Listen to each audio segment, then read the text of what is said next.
Everyone talks about family roots like they are these sacred, beautiful bonds that nourish you. But in my experience, roots are usually just dirty, tangled things that strangle the life out of you if you let them. I'm Sarah Johnson, and I've spent my life fixing the messes other people plant. While I built an architectural empire, my parents were busy worshiping the ground my lazy brother walked on. They actually believed his neglected patch of invasive weeds was a gold mine that would fund their retirement completely, ignoring the daughter who knew the difference between a flower and a parasite. Like, share, comment, and subscribe to our channel. We always appreciate the time you spent here with us. Before the soil could be turned, I had to answer the call that dug up the past. The air in my office always smelled of damp earth and crushed mint, a carefully curated scent that cost a fortune to pump through the HVAC system of a 40-story building in downtown Chicago. From where I sat behind a desk made of reclaimed teak that spanned the width of a small car, I could see the city struggling against the gray sleet of a Midwest November.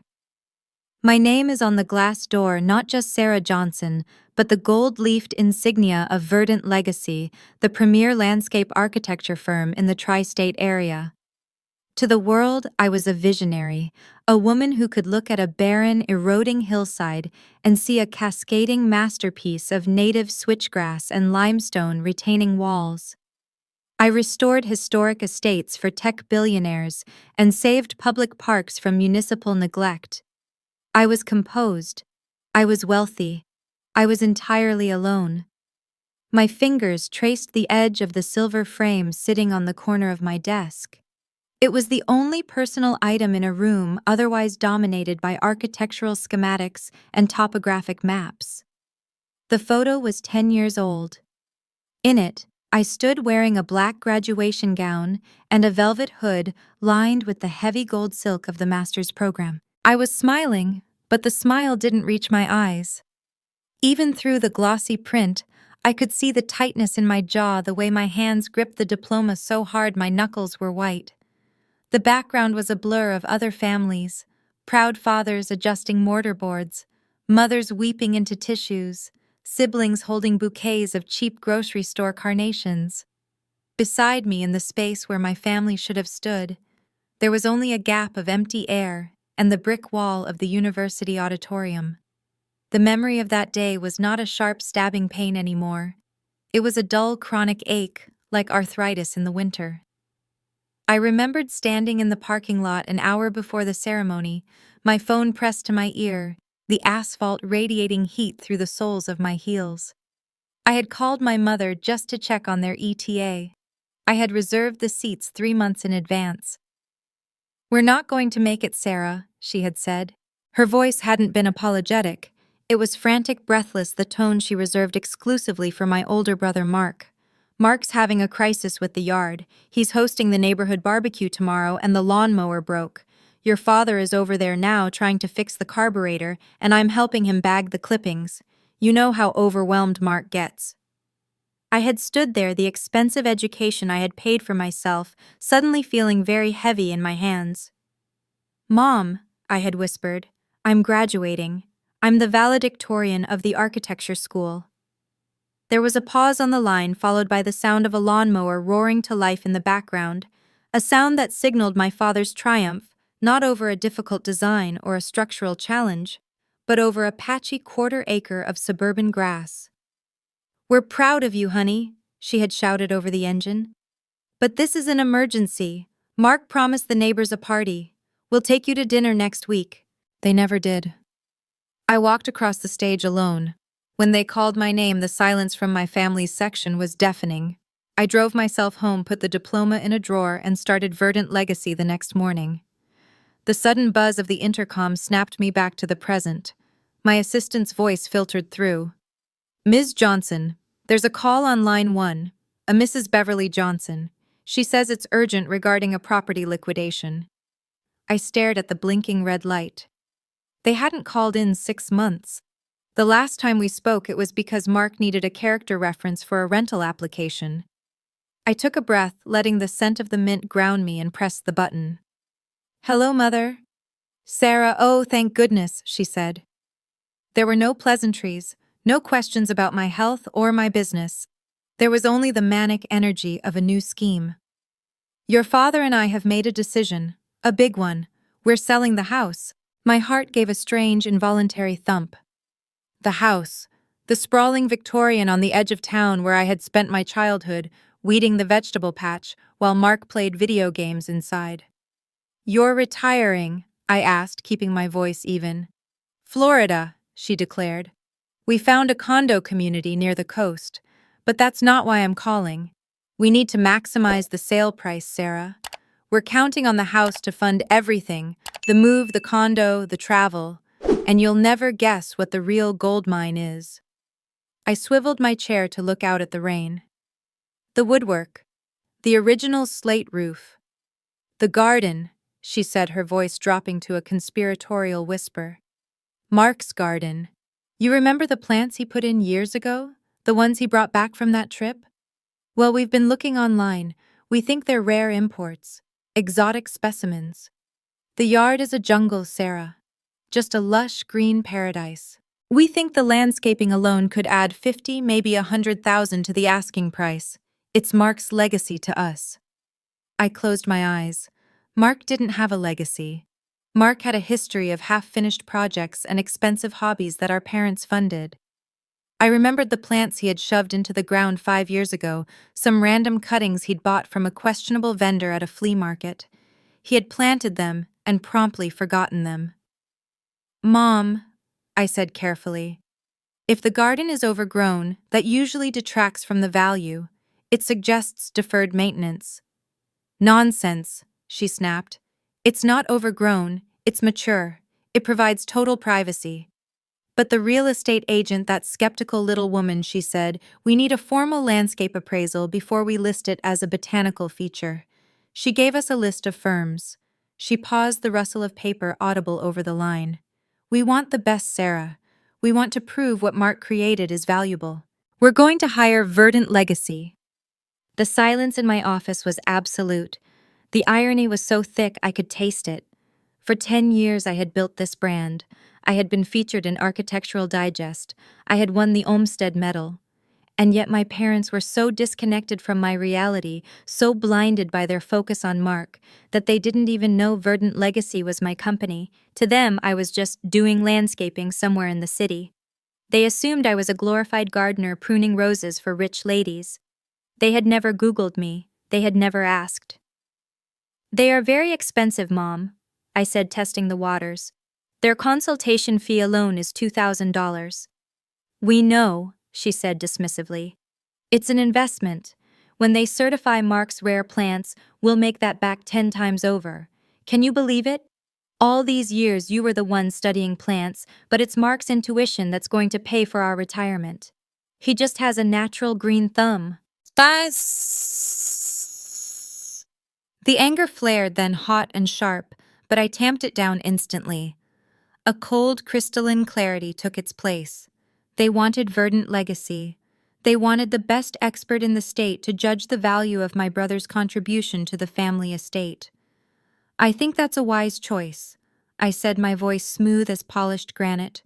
They have a reputation for absolute honesty. If there is value there, they will find it. Exactly, she said. We tried to call their main line, but the receptionist said they are booked out for months. Sarah, you're in the industry. Can you pull a string? Can you get us an appointment? Maybe you know someone who knows the owner. I looked at the reflection of my face in the darkened window. I looked tired, but strong. Yes, Mother, I said. I know the owner. I can get you an appointment for this Saturday. I'll handle the paperwork. Oh, wonderful. You're a lifesaver. Tell them to send their senior architect. We don't want a junior associate. Don't worry, I replied, a small, sad smile touching my lips.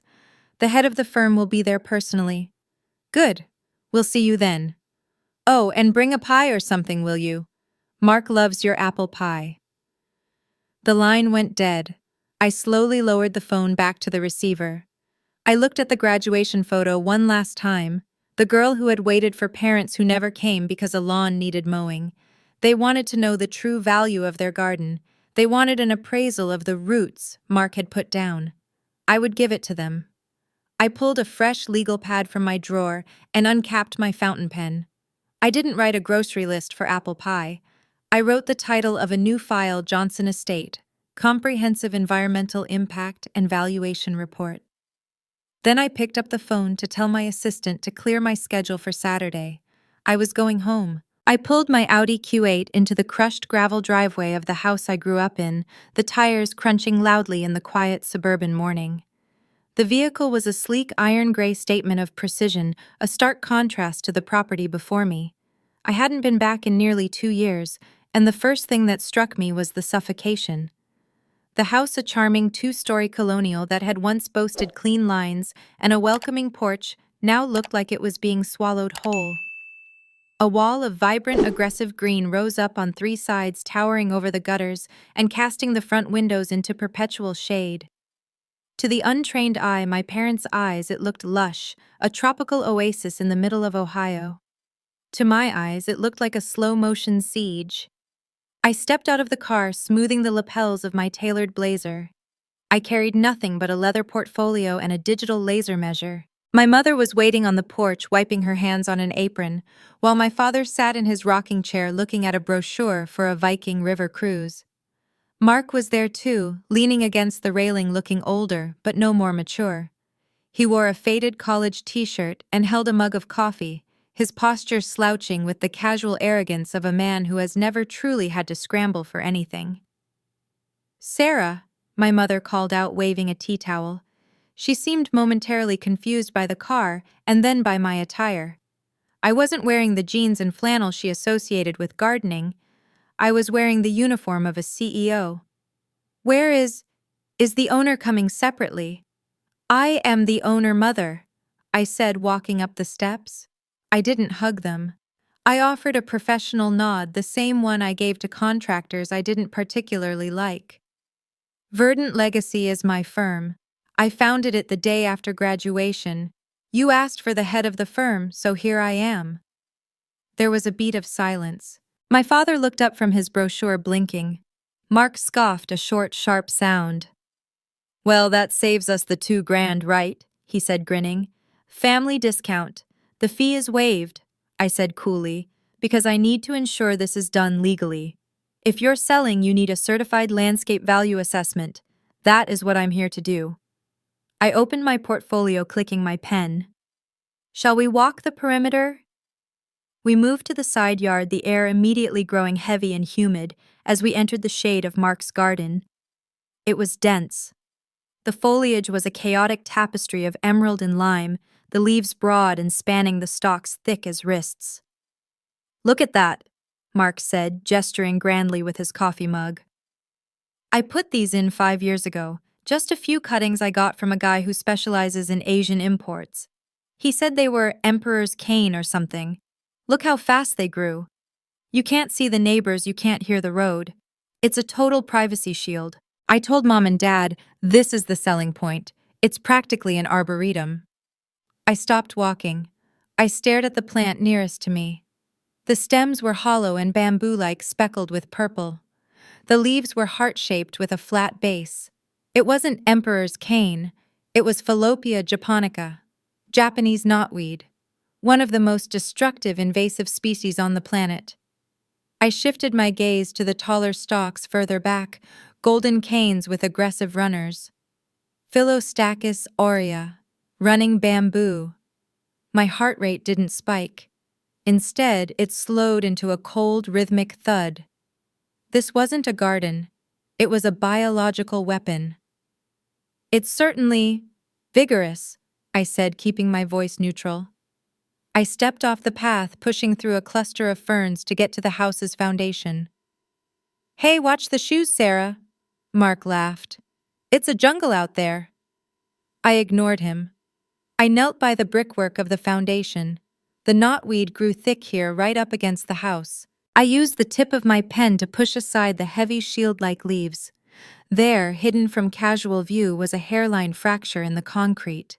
A rhizome, a thick, woody root, had pushed its way into the mortar. Knotweed roots could punch through asphalt and concrete as if it were wet paper. I snapped a high-resolution photo with my phone, then another of the runners diving under the siding. You've been maintaining this, I asked, standing up and brushing dirt from my knees. Constantly, Mark lied. He didn't even blink. I'm out here every weekend, pruning shaping. It takes a lot of work to keep it looking this natural. That's why it's worth so much. It's manicured wildness. I looked at the canopy. There were no pruning scars. The dead canes from last winter were still standing rotting in the center of the clumps, choking the new growth. There was no evidence of human intervention, only the ruthless domination of the strongest species. I saw a native dogwood tree one my grandfather had planted, now completely strangled its branches, leafless and gray, suffocated by the bamboo. And the soil? I asked. Have you been amending it? Top-of-the-line fertilizer, Mark said. I pulled a stainless steel soil probe from my bag. I need samples, for the report. I pushed the probe into the earth. It hit resistance almost immediately, not rock, but the dense, impenetrable mat of rhizomes that extended feet underground. I twisted it, pulling up a core sample. It was dry and lifeless, the nutrients completely stripped by the invaders. I bagged it, labeling it with the date and time. You're being very thorough, my mother said, sounding slightly impatient. Can't you just look at it and say it's worth $50,000? The realtor said curb appeal is everything. Curb appeal is subjective, mother, I said, capping the sample tube. Valuation is objective. I have to document the species, the health of the root systems, and the impact on the hardscaping. It's a legal document. If I lie, I lose my license. She's just trying to make it look complicated, Mark muttered to my father. She's jealous because she went to school for 6 years to learn how to plant tulips, and I created a sanctuary in a weekend. My father chuckled, folding his brochure. Now. Let her play expert, Mark. She's doing us a favor. I tightened my grip on the portfolio until the leather creaked softly. Play expert. The dismissal was so casual, so practiced. They stood there surrounded by a slow-moving disaster of their own making, mocking the only person capable of understanding it. I need to inspect the perimeter fence, I said, turning away so they wouldn't see the cold fury in my eyes. The neighbors sighed. Old man Henderson. Mark rolled his eyes. Don't bother. He hates us. He's always complaining about leaves blowing over. He's senile. Boundary lines are part of the assessment, I stated. I walked to the chain-link fence that separated our yard from Mr. Henderson's. The bamboo had pushed the metal fabric outward, warping the fence posts. On the other side, the grass was immaculate, cut in precise, militaristic stripes. I saw the signs of chemical warfare, a scorched earth strip of dead grass, right along the fence line, where Mr. Henderson had been spraying herbicide, desperately trying to hold back the invasion from Mark's sanctuary. I took a picture of the warped fence posts. I took a picture of the shoots sprouting up 5 feet into Mr. Henderson's yard. This was liability. This was actionable negligence. So, my mother asked when I returned to the patio. She had set out a tray of mint tea and store-bought cookies. What's the verdict? Can we book the suite with the balcony? I sat down, crossing my legs. I accepted the tea. It tasted like the mint from the office, but bitterer. I looked at my parents, their faces bright with unearned hope. I looked at Mark leaning back in his chair, basking in praise for a job he hadn't done. I cannot give you a number today, I said smoothly. I have to analyze the soil samples and cross-reference the growth rates with the local market data. I will compile a full report. But it's good, right? My father pressed. It's a gold mine. I looked him in the eye. It is certainly impactful. The species Mark selected are incredibly powerful. They have changed the fundamental nature of the property. See? Mark slapped the table. I told you, power plants. I will have the report ready for the family meeting, I said. Since you're all gathering for the holidays next week to discuss the sale, I'll present it then. It will be comprehensive. Perfect, my mother clapped her hands. We'll make it a celebration, a farewell to the house and a toast to our new life. And Sarah tried to smile more. You're so serious since you started this little business. I'll smile when the job is done, I said. I finished my tea, leaving the dregs in the bottom of the cup. I had what I needed. I had the photos, the samples, and the undeniable proof of negligence. They wanted a valuation of Mark's work. I would give them one. I would price it down to the penny. As I walked back to my car, leaving them chatting about cruise ship buffets, I felt a strange sense of calm. I wasn't the daughter who had been left behind anymore. I was the architect. And I was about to redesign their entire reality. The dining room table was set with the good china, the porcelain plates rimmed in gold leaf that only came out for weddings and funerals. A massive turkey sat in the center, flanked by bowls of stuffing and cranberry sauce, but no one was really eating. The air was thick with the jittery electric anticipation of a lottery drawing. My mother had already placed a brochure for the Grand European River Cruise next to the salt shaker. My father was humming a tune, pouring a second glass of expensive red wine, a bottle bought on credit, I suspected, in anticipation of the windfall. Mark sat at the head of the table, a position he had assumed, naturally leaning back with a toothpick in his mouth, looking like a feudal lord surveying his domain. I sat on the side, my plate untouched, my hand resting on the thick, spiral-bound dossier sitting on the floor beside my chair. "So," Mark said, flicking the toothpick onto his plate. "The suspense is killing us, Sarah. Did you bring the big check, or just the paperwork for the wire transfer?" My father chuckled, raising his glass. "To Mark's garden, the gift that keeps on giving." "To retirement," my mother added, her eyes sparkling. "And to Sarah for finally helping out." I didn't raise my glass. I reached down and lifted the dossier. It was heavy, 60 pages of high-gloss paper and color-coded diagrams bound in a slate-gray cover embossed with the Verdant Legacy seal. I placed it in the center of the table, pushing aside the gravy boat. The sound it made, a solid, heavy thud, silenced the room. "This is the Comprehensive Property Valuation and Environmental Impact Report," I said. My voice was steady, the voice I used for board meetings and zoning hearings. "It details the current market value of the estate, adjusted for structural integrity, land improvements, and biological assets." "Fancy title," Mark smirked. "Just tell us the number. Is it 7 figures, high sixes?" "Open it to page 4, I said. "The executive summary." My father reached out, his hands trembling slightly with excitement. He flipped the cover open. He turned the pages. Then he stopped. The room went so quiet I could hear the wind rattling the window panes, the wind whistling through the bamboo outside. This must be a mistake," my father whispered. He looked up, his face draining of color. "Sarah, you forgot a zero. This says the house is worth less than we paid for it 30 years ago. This says the land value is negative." "What?" Mark snatched the report from him. "Let me see that." "She's crazy." He scanned the page, his brow furrowing. "Remediation costs, structural mitigation. What is this garbage, Sarah? Are you trying to screw us?" "I am trying to save you from a lawsuit," I replied, folding my hands on the table. "The plants you installed, Mark, they aren't rare imports. They are Class A invasive species, specifically Fallopoeia japonica, Japanese knotweed, and Philostachys aurea, running bamboo." "So what?" Mark scoffed, tossing the report back down. "They're plants. They're green. People love privacy." "Japanese knotweed is not a garden plant," I explained, keeping my tone clinical.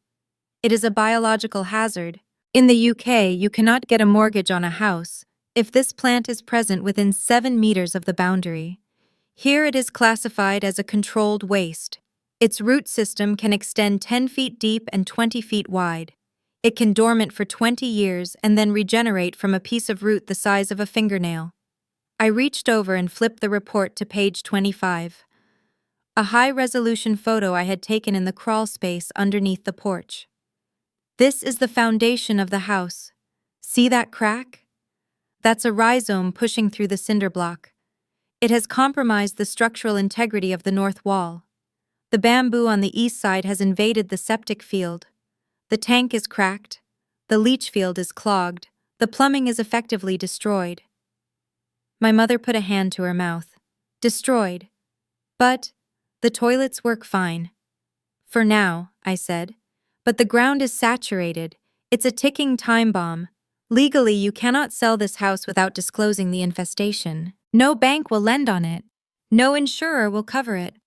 The value Mark created is actually a liability. To fix this, to excavate the soil, remove the contaminated earth to a hazardous waste facility, rebuild the foundation, and install a new septic system will cost approximately $150,000. That is why the appraisal is so low. You don't own a mansion. You own a biohazard site. Mark stood up so fast his chair tipped over. You liar! He shouted, his face turning a blotchy red. You're making this up. You're just jealous because I have the green thumb, and you're just a corporate stiff. I took care of that yard. I watered it. I pruned it. Those are premium plants. You didn't take care of anything, I said calmly. The density of the growth proves it hasn't been thinned in 5 years. The dead canes are a fire hazard. You planted a virus and let it spread because you were too lazy to maintain it. I worked my ass off on that yard, Mark screamed, looking at our parents for support. Mom, Dad, don't listen to her. She's trying to steal the house. She wants it for herself. I was out there every week. You saw me. My parents looked torn. They looked from the terrifying photos in the report to their golden boy. The habit of believing him was a lifetime deep. Sarah, my mother pleaded, maybe you're exaggerating. Mark says he worked on it. Maybe we can just trim it back. You can't trim knotweed, I said. You have to burn it or inject it with industrial herbicide stem by stem. And as for Mark's work ethic, I glanced at my watch. I thought you might need a second opinion, someone who has actually watched the garden grow. I stood up and walked to the front door. I opened it. Standing on the porch, shivering slightly in a wool coat holding a heavy leather-bound ledger, was Mr. Henderson. Come in, Mr. Henderson, I said gently. The old man shuffled in. He was 82, a retired military engineer, a man who measured his life in precise lines and honor. He took off his hat, nodding respectfully to my parents, though his eyes hardened when they landed on Mark. Mr. Henderson, my father stammered. What are you doing here? Sarah asked me to testify regarding the property lines, Mr. Henderson said, his voice gravelly but firm. But I think the issue is the encroaching vegetation. Get him out of here, Mark sneered. Crazy old coot. Quiet, Mark, I snapped. The command was sharp enough to make him flinch. Go ahead, Mr. Henderson. Mr. Henderson placed his ledger on the table next to my glossy report. It was worn, filled with handwriting. I keep a log, he said, of the neighborhood, security, weather, maintenance. I've lived next door for 40 years. He opened the book. June 12th, 5 years ago. Mark digs holes, plants bamboo, leaves plastic pots on the lawn for 3 weeks. He flipped pages. August, September, October. No maintenance observed. Following year, bamboo crosses fence line. I requested Mark trim it. He told me to. Mr. Henderson glanced at my mother. He told me to perform an anatomical impossibility. Mark turned pale. I have spent the last 4 years spraying herbicide on my side of the fence every Sunday morning at 6:00 a.m., just to keep your son's garden from destroying my garage, Mr. Henderson continued. I have never seen Mark holding a pair of shears, not once. I have seen him smoking on the porch. I have seen him sleeping in the hammock. But work? The old man shook his head. The boy has never worked a day in this yard. The neglect is total. If you don't fix it, I'm filing a civil suit for damages to my property. The silence that followed was absolute. It wasn't just the loss of money, it was the loss of the illusion. My parents looked at Mark, really looked at him for the first time in years. They saw the lie. They saw the laziness they had subsidized and excused. The rare garden wasn't a retirement fund. It was a physical manifestation of their son's character, invasive, destructive, and superficially charming but rotten at the core. Mr. Henderson, my father said, his voice breaking. I didn't know. You didn't look, Mr. Henderson said simply. He put his hat back on. Good evening, He walked out. I closed the door and turned back to the table. The brochure for the Viking River cruise had fallen onto the floor. My mother was weeping silently, her face in her hands. Mark was slumped in his chair, the defiance drained out of him, looking like a child caught with his hand in the jar. "The appraisal stands," I said, my voice cutting through the soft sounds of my mother's crying. "The house is worth the land value minus the $150,000 needed for remediation.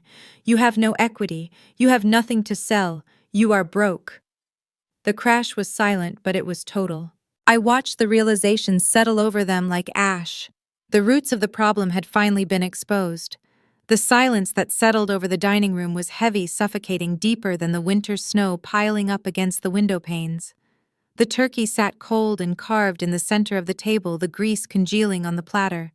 My father was staring into his wineglass, as if looking for a trapdoor, while my mother picked at a loose thread on the tablecloth, her eyes red and unfocused.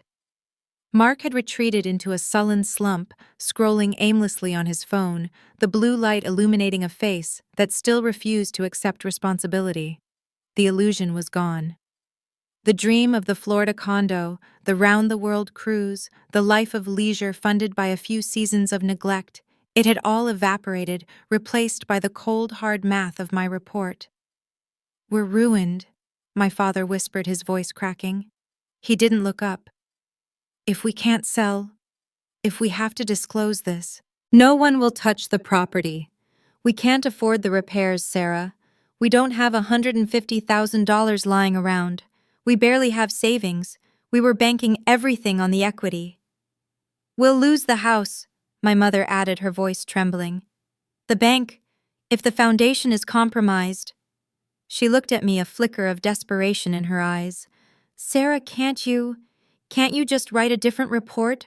Just leave out the part about the foundation, just say it's overgrown." I looked at her, feeling a profound, weary pity. That would be fraud, Mother. And I won't lose my license to cover up a lie. The damage is real. Whether I report it or not, the north wall will buckle within 2 years. The septic is already failing. Reality doesn't care about paperwork. "Then what do we do?" Mark snapped, though there was no heat in it, only fear. "Do we just walk away?" "You can't," I said. "You still owe on the mortgage. You're trapped." I let the word hang there for a moment. Trapped. It was the feeling I had lived with for years, trapped in their expectations, trapped in the role of the invisible daughter. Now the walls were closing in on them. I took a sip of water, the glass cool in my hand. It was time. "There is one option," I said quietly. 3 heads turned toward me. "I will buy the house," I stated. "I will buy it at the appraised value, land value minus remediation costs. It will be enough to pay off the remaining mortgage and clear your immediate debts. You won't make a profit. You won't go to Florida. But you won't face foreclosure and you won't be sued by Mr. Henderson." "But," my father stammered, "but that leaves us with nothing. Where would we go?" "You stay here," I said. "I'm not buying it to live in it. I have a condo in the city. I'm buying it to save it. I will take over the deed. I will fund the repairs. I will bring in my crew to clear the infestation and stabilize the foundation. You can live here rent-free as caretakers provided the property is maintained to my standards." "You want to be our landlord?" Mark sneered. "I want to be the steward of this family's legacy since no one else is capable of doing it." I replied, meeting his gaze until he looked away. "I am offering you a clean slate. I take the risk. I take the cost. You get a roof over your heads. Take it or leave it." My father looked around the room at the peeling wallpaper, the cracked ceiling plaster, and finally at the window where the bamboo scratched against the glass like skeleton fingers. He looked at my mother, who gave a small, defeated nod. "We'll take it," he whispered. The legal transfer happened fast. I had the papers drawn up by Monday. By Wednesday, the house was mine. And on Friday, the trucks arrived. It was a gray, freezing morning. The ground was hard as iron, but that was better for the heavy machinery. I didn't come in my luxury SUV this time. I arrived in a verdant Legacy work truck wearing steel-toed boots, heavy canvas work pants, and a high-visibility jacket. I wasn't the CEO that day. I was the site foreman. My crew, three burly guys who had been with me since I started the company, unloaded the mini excavator. The sound of the diesel engine roaring to life shattered the quiet suburban morning. My parents stood on the porch, wrapped in thick wool coats, holding mugs of coffee, watching. Mark stood behind them, hands in his pockets, looking small. "All right, boys," I shouted, my breath pluming in the cold air. "We start at the perimeter. Isolate the rhizomes. Nothing leaves this site without being bagged and incinerated. This is a hazmat op." I grabbed a heavy-duty pickaxe. I didn't point or direct from a distance. I walked straight into the thicket of bamboo on the east side. The canes were frozen brittle and sharp. I swung the pickaxe, feeling the satisfying thud as it bit into the earth. I tore at the roots. For the next 6 hours we waged war. The excavator clawed at the earth near the foundation, ripping up the massive woody knots of Japanese knotweed that looked like alien tumors. We exposed the cracked foundation, the concrete split wide open by the pressure of the roots. My father gasped when he saw it, the physical proof of how close the house had been to collapse. I worked harder than I had in years. Sweat ran down my back despite the freezing temperature. I hauled heavy contractor bags filled with contaminated soil. I ran the chainsaw slicing through the thick bamboo stalks that Mark had claimed were Emperor's cane. They fell in heaps, stripping the yard bare, revealing the ugly, neglected earth beneath. At noon, we took a break. I sat on the tailgate of the truck, drinking water, my face smeared with dirt. My mother came down the steps. She walked tentatively, stepping over the ruts the excavator had made. She looked at the devastation. The yard was a mud pit stripped of all its green lies. It looked ugly, but it was honest. "Sarah," she said softly. She looked at my hands, gloved and dirty, and then at the pile of debris. I didn't realize how much work it was. Actual work." "It's always work, Mom," I said, wiping my forehead. "Gardens don't just happen. You have to fight for them. You have to feed them. And you have to cut out the rot." She looked back at the porch where Mark was sitting playing a game on his phone, oblivious to the fact that I was paying thousands of dollars to fix his mistake. "We let it go too far," she murmured. We let him talk us into things because it was easier than making him do it right." "I know," I said. I stood up, adjusting my gloves. "But the roots are out now. We're trenching the perimeter this afternoon to put in a root barrier. Nothing gets back in." "You're good at this," she said, sounding surprised. "I mean, really good. You run this whole crew." "I built this crew," I corrected her. "Just like I built my company. Brick by brick, no shortcuts." She nodded slowly, a look of shame and newfound respect washing over her face. She touched my arm just for a second. "I'll make some sandwiches for the boys. It's cold out here." "That would be nice," I said. I watched her walk back up the steps. She paused at the top, looking at Mark. I couldn't hear what she said, but I saw her gesture sharply toward the door. Mark looked up, startled, then sullenly put his phone in his pocket and went inside. A moment later, he came out carrying a trash bag, looking miserable, and started picking up the smaller debris. I turned back to the excavator. The engine rumbled a deep, steady rhythm. The yard was a wreck. The gold mine was gone. The bank account was empty. But as I looked at the raw, exposed earth, I didn't see ruin. I saw a blank canvas. The invasive species were gone. The foundation was being patched. The winter pruning was brutal, yes. It stripped everything away. But it was the only way to ensure that when spring came, something real could finally grow. I pulled my goggles down and signaled the operator. We had work to do. June in Ohio is a specific kind of magic. A humid, vibrant explosion of life that smells of cut grass and blooming honeysuckle. It had been 6 months since the winter pruning, since the excavators had torn the backyard apart and left it a scarred, muddy battlefield. Now, as I parked my car in the driveway, the transformation was so profound, it felt like stepping into a different timeline. The towering, suffocating wall of bamboo was gone. The invasive knotweed that had choked the foundation was a memory eradicated by 3 rounds of professional treatment and a heavy-duty root barrier. In their place, the land could finally breathe. I stepped out of the car carrying a flat of purple coneflowers and a bag of high-grade organic fertilizer. I wasn't wearing my suit, but I wasn't in work boots either. I wore a simple linen dress and sandals. The war was over. This was just maintenance. The house looked different. Not newer, it still had the weathered charm of an older home, but lighter. The heavy shade that had rotted the siding was gone, allowing the sun to dry the wood and warm the bricks.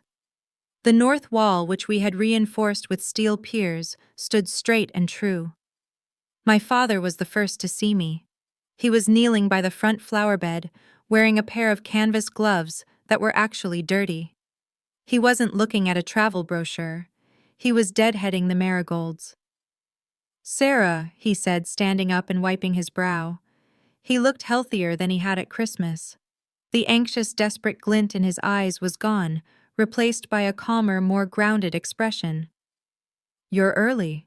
The hydrangeas you put in last month are already popping." "Oak leaf hydrangeas," I corrected him, gently smiling. "Native to the region. They like the acidity here." Right. Hydrangea quercifolia," he recited, beaming slightly. I looked it up. "Did you know the bark exfoliates in the winter, adds texture?" "I did know that, Dad." My mother came out onto the porch carrying a pitcher of iced tea. She set it down on the small wicker table. The grand illusion of the Florida condo was gone, but so was the crushing weight of the secret debt. They were living in my house, yes, but for the first time in decades, they were actually taking care of it. "Mark is in the back," she said, anticipating my question. "He's on his third load of mulch. Is he complaining?" "Only a little." She smiled, a genuine, rueful expression. "He knows the rule. No work, no Wi-Fi password." I walked around the side of the house, my parents trailing behind me like students on a field trip. The backyard was a masterpiece of restraint and resilience. I had designed it to be low maintenance but high impact. Drifts of black-eyed Susans and bee balm created waves of color that attracted butterflies. A young redbud tree stood in the center, replacing the strangled dogwood. It was open, airy, and honest. And there near the fence line was Mark. He was pushing a wheelbarrow piled high with hardwood mulch. He was sweating. His t-shirt was stained and his expensive sneakers were caked in mud. He stopped when he saw me wiping his face with the back of his arm. He didn't sneer. He didn't make a sarcastic comment about my money or my education. He just nodded. "Depth check?" he asked, pointing to the bed he had just finished. I walked over and stuck my finger into the mulch. 3 inches, tapered away from the trunk so it doesn't rot the bark. "Good job, Mark." He grunted a sound of begrudging pride and turned back to the pile. "Mr. Henderson came by earlier," Mark said over his shoulder. "Said the fence looks good. He actually thanked me for keeping the weeds off his side." "Imagine that," I said. "Respecting boundaries creates good neighbors." I walked back to the patio where my parents were waiting. We sat down, the silence between us, comfortable, filled only by the buzzing of bees and the rhythmic shuck-shuck of Mark's shovel. "Sarah," my mother said suddenly, her voice dropping to a serious hush. She reached into her pocket and pulled out a small crumpled piece of paper. It was the receipt for the graduation dinner they had promised me 10 years ago, the one they never took me to. Or perhaps it was just a shopping list, but the way she held it was talismanic. "We were looking through old photos the other day," she began, her eyes fixing on the redbud tree, "looking for pictures of the garden before. And we realized there aren't any pictures of you. Not really. All the albums are full of Mark's sports, Mark's prom, Mark's everything." I said nothing, watching a swallowtail butterfly land on a coneflower. "We missed it," my father said, his voice thick. "We missed your graduation. We missed your first big contract. We missed you. We were so busy trying to prop him up, trying to pretend he was something he wasn't, that we didn't see that the actual success was standing right in front of us. We thought the value was in the quick fix," my mother added, tears pricking her eyes. "The fast-growing bamboo, the lottery ticket. But the value was in the work.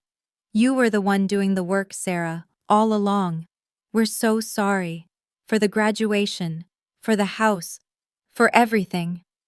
It was the apology I had rehearsed hearing in my head 1,000 times. In my fantasies, I had always imagined rejecting it, storming off, leaving them to wallow in their regret.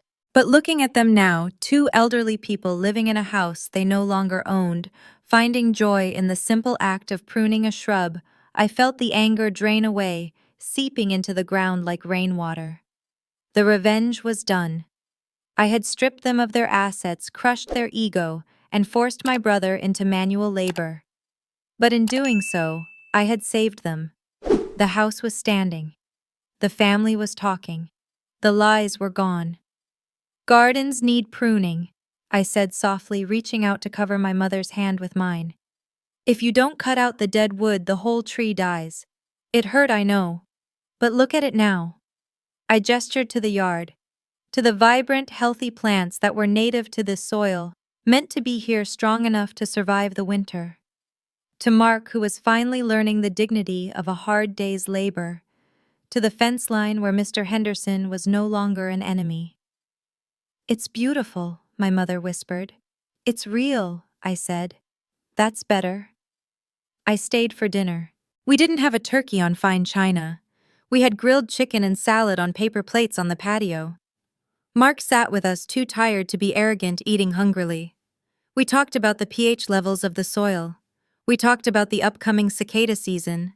We talked about Verdant Legacy's next project, a public library garden, and for the first time they asked questions. They asked about the design process. They asked about the drainage. They listened. As the sun began to set, casting long, golden shadows across the lawn, I stood up to leave. Will you be back next week? My father asked, anxiety creeping into his voice again. The weeds, they might come back. I'll be back, I promised. And if the weeds come back, we'll pull them, together. I walked to my car, the gravel crunching under my sandals. I looked back one last time. My family was sitting in the fading light, framed by the sturdy, honest architecture of the home I had restored. It wasn't the retirement paradise they had dreamed of, and it wasn't the lonely exile I had feared. It was something in between. It was a work in progress. I started the engine and drove away, leaving the window down to catch the scent of the damp earth. The roots were deep now. The invasive species were gone. And for the first time in my life, when I looked in the rearview mirror, I didn't see a girl left behind in a parking lot. I saw a woman who had grown a legacy with her own 2 hands. Sarah proved that sometimes the best revenge isn't about destruction, but about pruning away the lies to let the truth finally grow. If you enjoyed this story of justice and redemption, please consider subscribing for more narratives like this. What did you think of Sarah's decision to save the house instead of walking away? Let us know below, because we read every single comment of your thoughts. Thank you for listening. This has been a story from Revenge Radiance. We'll see you next time.